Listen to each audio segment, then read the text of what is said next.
It's doable, y'all. Y'all can do it. Yep.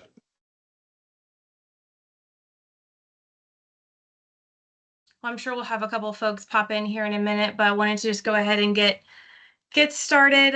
Wanted to just say, thank you so much for being here today. I know with a long weekend coming up, it's not always easy to, skip out on client meetings and internal meetings, but we're just so thankful that you have taken the time to be here with us today. And, that we are so thankful to have Mike here and speak with us.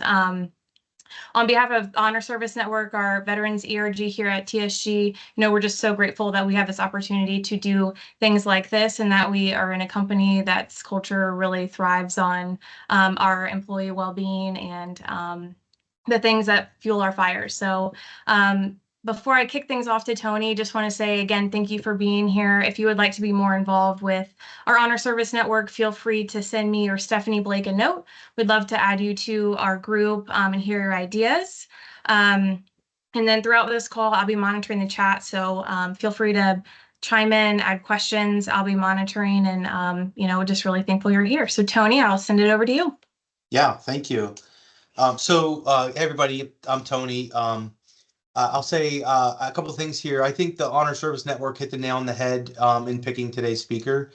So I want to thank them for putting all of this together. Looking forward to the discussion. I think it's going to be a good one. So as you all know, and we talked about, we have a company holiday this Friday to help us recharge and focus on our well-being. I hope that all of you are going to do something that you love, whether that's climbing a mountain or running 10 miles or just sleeping in and relaxing. Our mental health day, it's hopefully not checking email and working. And we're also off on Monday as we take a day of remembrance for those that have lost their lives on our behalf. I think on Memorial Day, I think it's 1.2 million men and women who died while serving in the U.S. military. And so our speaker is a perfect fit for us this week. He's an expert on wellness, purpose, and leadership. Mike is going to speak on the importance of wellness and resilience and helping us focus on being the best versions of ourselves. So a little bit about Mike. Mike's a graduate of West Point. He served in 3 combat tours in Iraq and Afghanistan. He's a lieutenant colonel in the U.S. Army Reserves, and he has founded several nonprofits, one of which is called Team Red, White, and Blue, which has a mission to enrich lives of veterans by connecting them to their communities. Team Red, White, and Blue has 181,000 members, so it's a pretty big deal, right? Pretty big. Mike is an assistant professor at West Point. He's also the CEO of the Character and Leadership Center, and also another nonprofit, I believe, if I saw correctly. And Mike's from New York, but he lives in Pinehurst, so not too far from Raleigh. And I'll say, Mike, thank you for being here. Welcome. The floor is yours. Outstanding. Well, thank you, Tony. I appreciate that. And Martha, it's so great to, again, catch up with you for the first time in many years. Martha is an early member of Team Red, White, and Blue back in the day when I was stationed down at MacDill Air Force Base. And just really appreciate everyone's time today. To spend a little bit of time engaging with you on some thoughts as we head into, not just Memorial Day, but as you go into the summer and you think about hopefully taking time to slow down and reflect a little bit bigger picture on life, right? And thinking about not just as talked about your own personal mental well-being and holistic well-being, but also how you continue to find purpose both in work and outside of work. And a big part of the purpose that we find in work is driven by our relationships. Who do we work with? Who do we work alongside? What I'd like to do today is, I want to spend maybe 25, 30 minutes or so. Maybe it won't be that long. We'll see how fast I go, with some thoughts on this idea of resilience.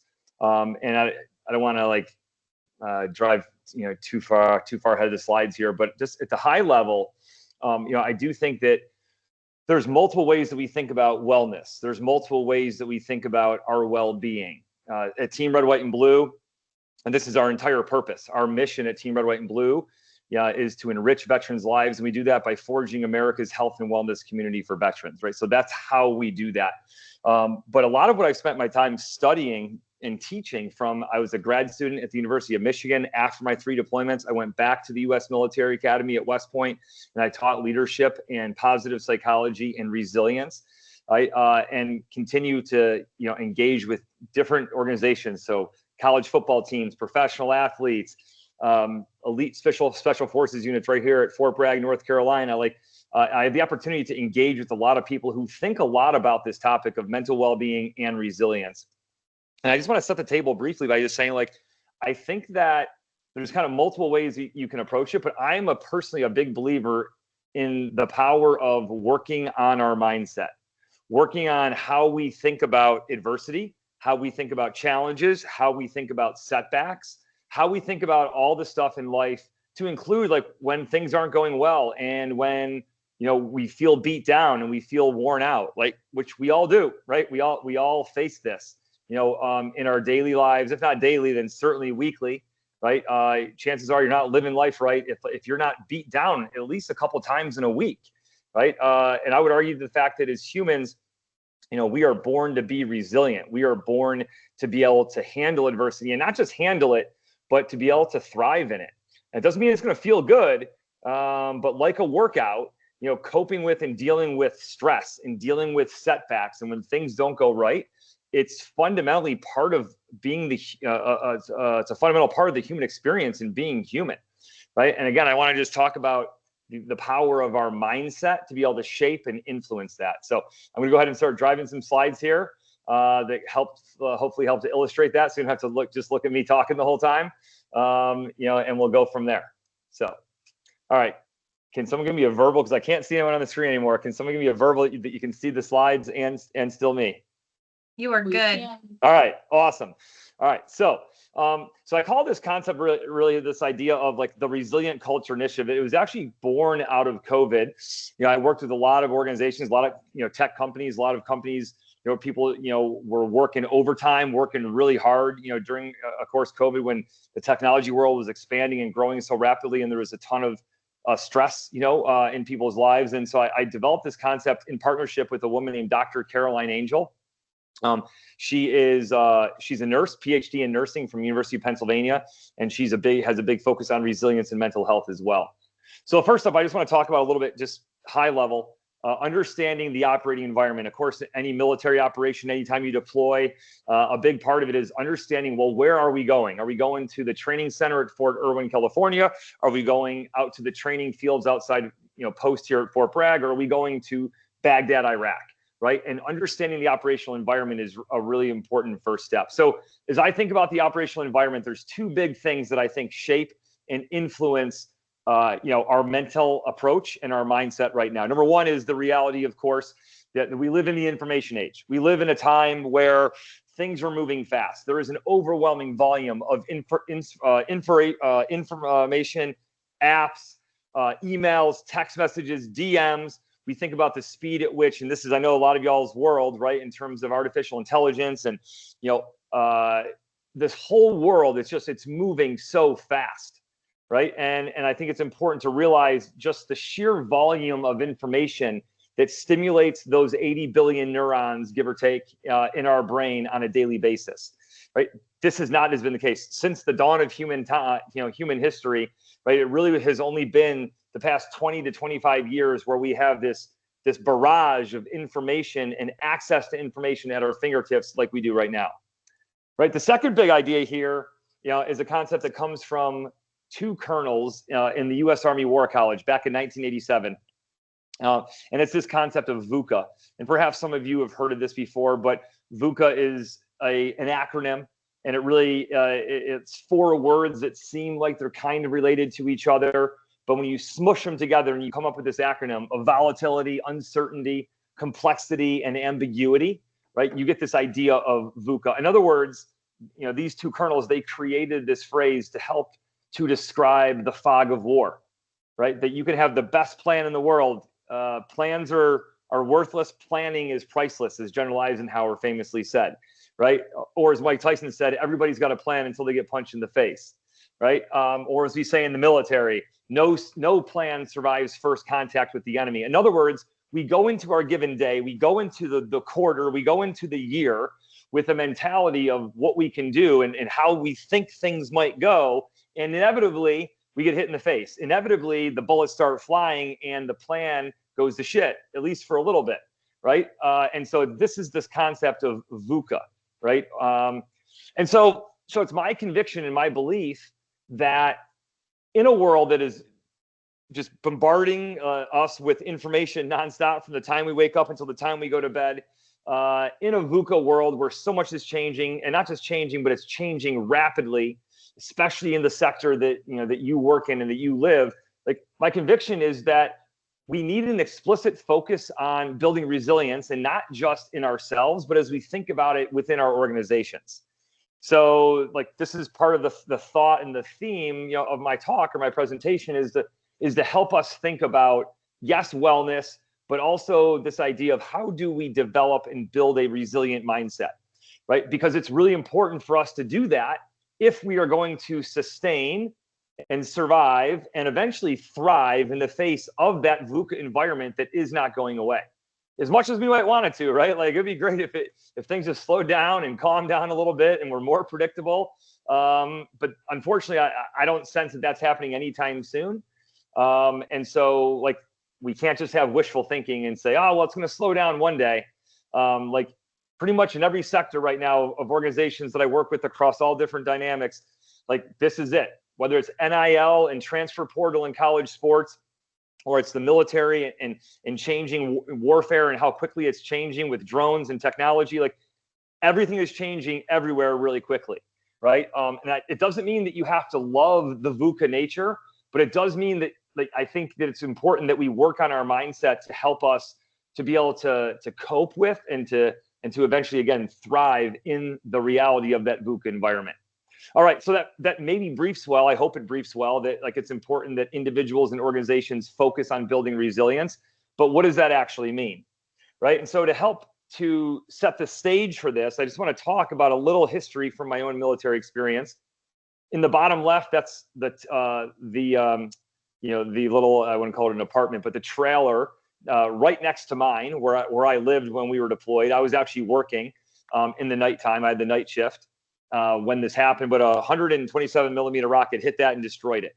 Right. What we saw in Iraq, especially in 2004 to 2008, was a lot of violence, and we saw a lot of Americans be killed and be wounded. Right. And what happened was, very often it was the same servicemen and women that would deploy, would go back to Fort Bragg or Fort Hood or Fort Drum or Fort Riley or wherever. They would refit, get a little downtime, train up again, and then go back. Right. And so what happened is that trauma and the adversity that we witnessed in Iraq and Afghanistan, and especially in Iraq, it spawned two programs within the Department of Defense. The first one was comprehensive soldier fitness, where this is where the Army realized, hey, we've got to help soldiers to think and to develop their mindset so that as they prepare to go back into battle, as they prepare to go back downrange, that they know how to talk to themselves. They know how to think differently about the adversity that they are about to face. The other one was for the families, right? So a lot of families who were back stateside, the DoD realized that developing a master resilience trainer program, right, or MRT, would be really important. And so what they did is they helped families to think through the adversity. And hey, my soldier is going to be gone for a year, and I don't know, like, how he's going to be doing out there, or how she's going to be, getting shot at or back at the base. There's just so much unknowns when your loved one is 7,000 miles away from home and you don't know what they're doing, right? And so those are the two programs that really at the core were meant to teach resilience to our service members and their families. All right, so I'm going to hit pause for a minute and say, we need to maybe just take a minute and spend a little time giving an operational definition of resilience, right? So what does this word mean, right? Because again, like a lot of words, we kind of sling them around, we use them, we talk about them, but what do they actually mean? So resilience, and by the way, you can define this in lots of different ways, just like leadership. People define leadership in different ways, but it can be defined as the ability to adapt to learn from, and to persevere through adversity. Right? So three key verbs: adapt, learn, persevere. That's how I define resilience in the most comprehensive way. Right? At the end of the day, part of it is about learning from what goes wrong, learning from the adversity so that next time you face it, it isn't as bad because you have learned from it, right? Part of it is about making changes and adapting to the situation. And ultimately, I think most of us think about resilience as not quitting, sticking with it, persevering through the adversity, right? So that's my framework. That's my lens about how I use to define and describe what does it mean to be resilient. It means you can adapt, learn from, and persevere through adversity. All right. So I want to jump into like some thoughts here. Okay. So when you think about the mindset, and I mentioned this before, right? How do you develop a mindset that allows you to kind of go into the fight, to go into the day, to go into the series of meetings or whatever it is, the project that you're working on? I don't want to say like on the high ground, right? But knowing that you are going in prepared, mentally ready, and thinking about how you're going to respond to the day, right? And so these are 10 thoughts that I like to share with you about how to develop and how to shape and forge a resilient mindset. Number one, this starts with the title of my first book called Lead Yourself First.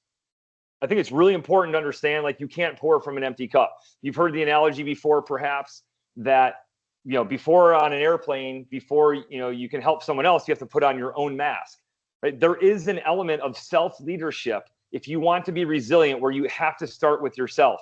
You have to manage your own energy, right, as best as you possibly can. There's 168 hours in a week. If you sleep for 7 hours a night, that gives you 119 hours per week that you're awake, right? And so the question becomes, how are we using those hours? How are we using that time? Because time is fixed, 168 hours in a week, but energy is not. What we do, everything from, do we exercise or not? Do we make that a priority? Do we eat healthy or not?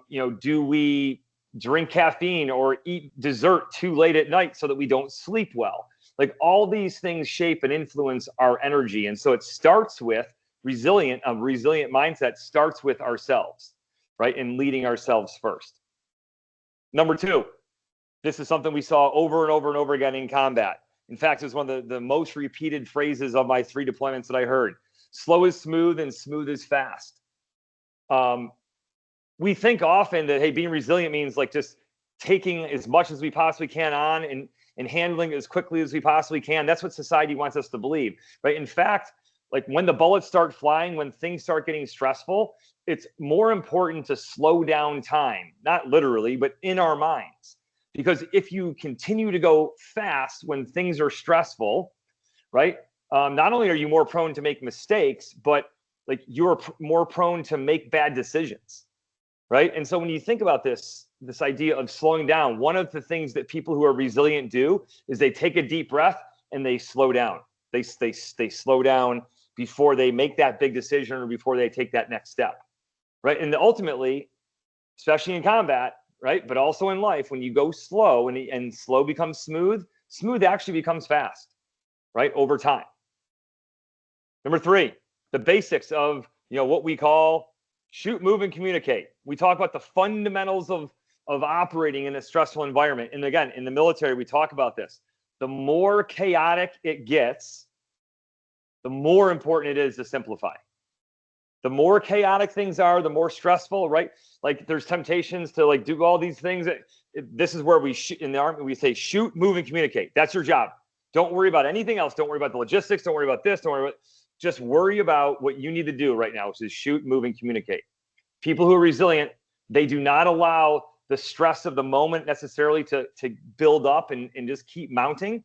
They are able to actually slow it down and to focus on those basics, right? And you see this over and over again in MMA or in fighting sports. You see it a lot in sports, frankly, right? The idea of like the more stressful the environment, the more important it is to go back to the fundamentals. One time I was at a talk, and someone who played in a couple of Super Bowls, he was a lineman, and he talked about the key, like, of understanding, like, the more like stressed they were, the more pressure, knowing how many people were watching the game and how many people were in the stands and all that, how much money was on the line. And it's like, no, we need to go out there and focus on our fundamentals of snapping the ball, blocking, listening to the count, nothing else. Don't worry about anything else. Bring it back to the basics. Number 4, this right here is one of my mentors named Mike Morton. Mike Morton holds the record, the American record, for running 172.46 miles in a 24-hour period. He averaged like a 7:48 per mile for an entire day. Unbelievable. And this was one of the things that he told me. I actually wrote this, remember this, and kind of wrote it down later when I got done running with him one time in Tampa, down Bayshore Boulevard. Break things down into their basic elements rather than getting emotional and letting the total sum of everything get to you. Break things down into their simplest form. So similar to the previous point, this is another kind of idea here of and we know this, so I'm an ultra marathon runner. If you think about running 50 miles, it will mentally break you, right? And not just at the beginning, but when you're at the halfway point and you still have 25 miles to go, or even at the 40-mile mark and you still have 10 miles to go. This guy would win 100-mile races. The 50-mile mark was just getting started for him, right? And so he talked about all the time about, instead of thinking about how far I got to go, I'm thinking about here to the next aid station. I'm thinking about here to the next mile marker. I'm thinking about here to the next tree. You break things down into their simplest form and deal with it that way. Do not allow, and so again, you go into your given day and there's all these things on your calendar and you see meetings and this and that, and this is due. And it's very easy to allow the sum of all that weight to get to you. The advice here from a resilient mindset, a person I would argue is one of the most resilient people I know, is no. Just focus on that next big thing. How do you eat the whale? One bite at a time. Number 5, resilient mindset. You become what you feed your mind. I think this is a big thing, especially in the information age over the past 20 years or so, right? Where before we fed our mind based pretty much what we read from a book or what we heard from somebody in a conversation.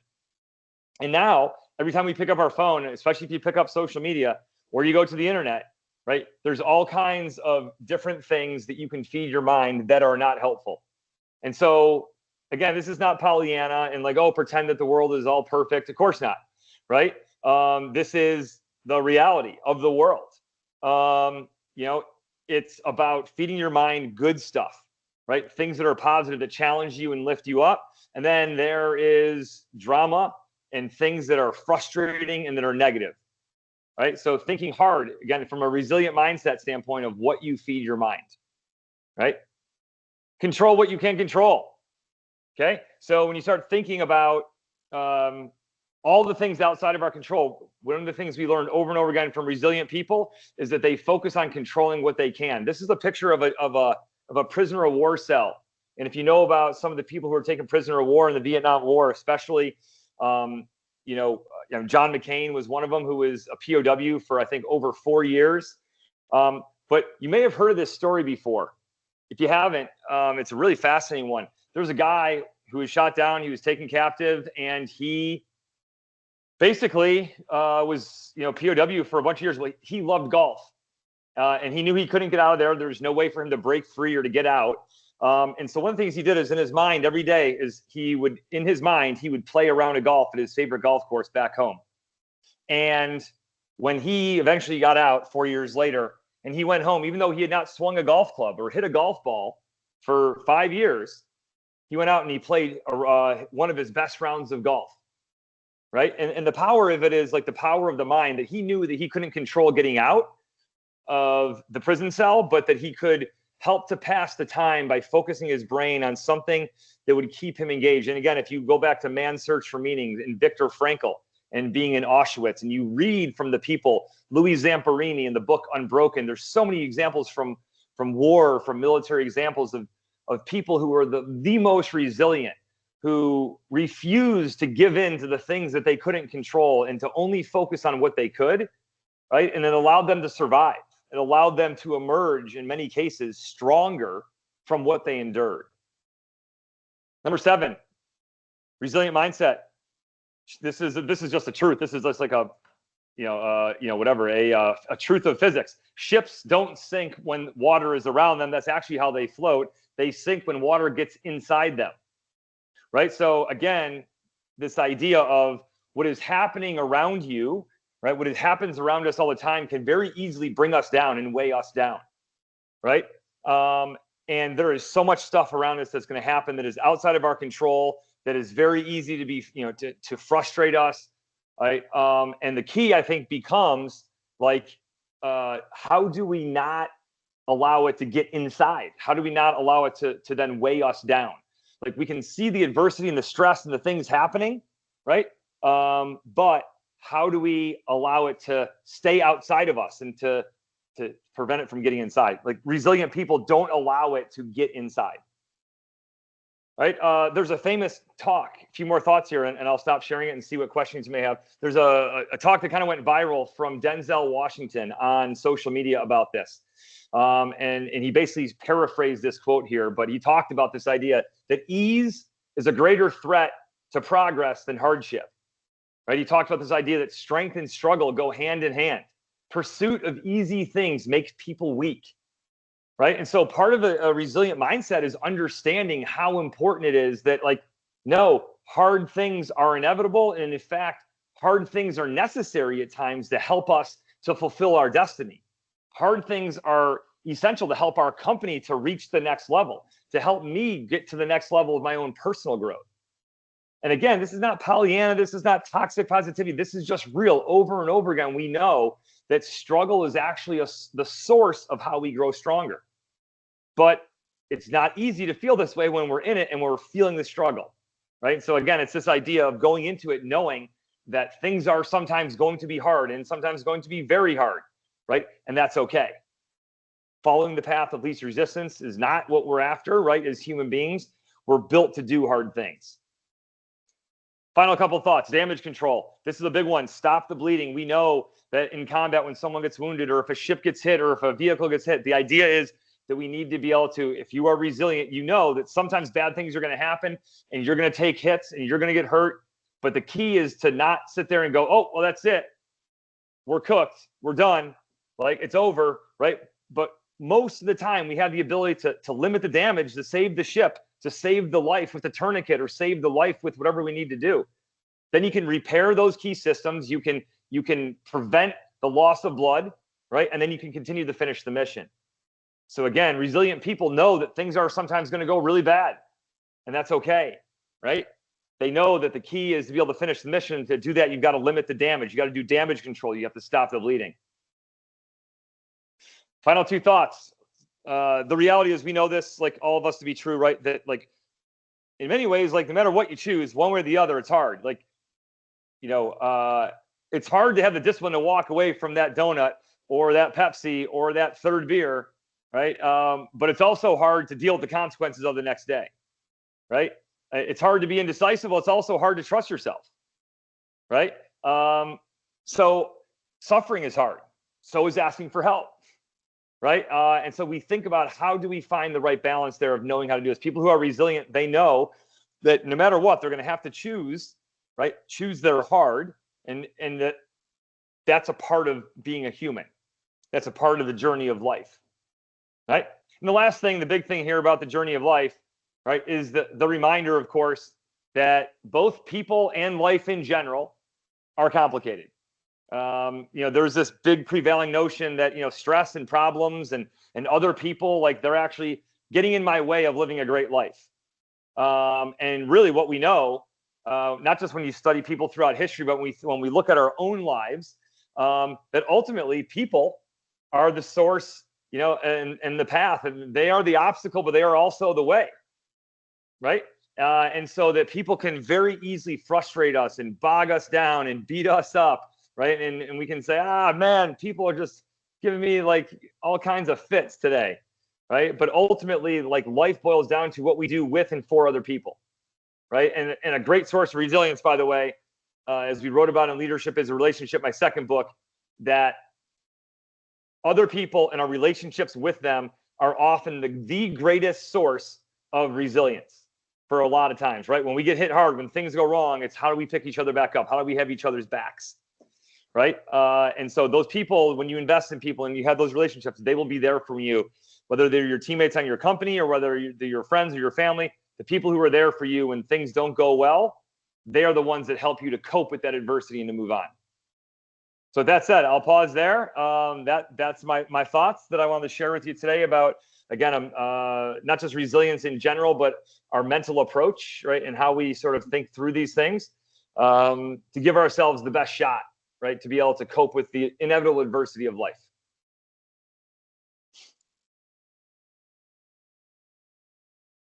Thank you so much, Mike. That's awesome.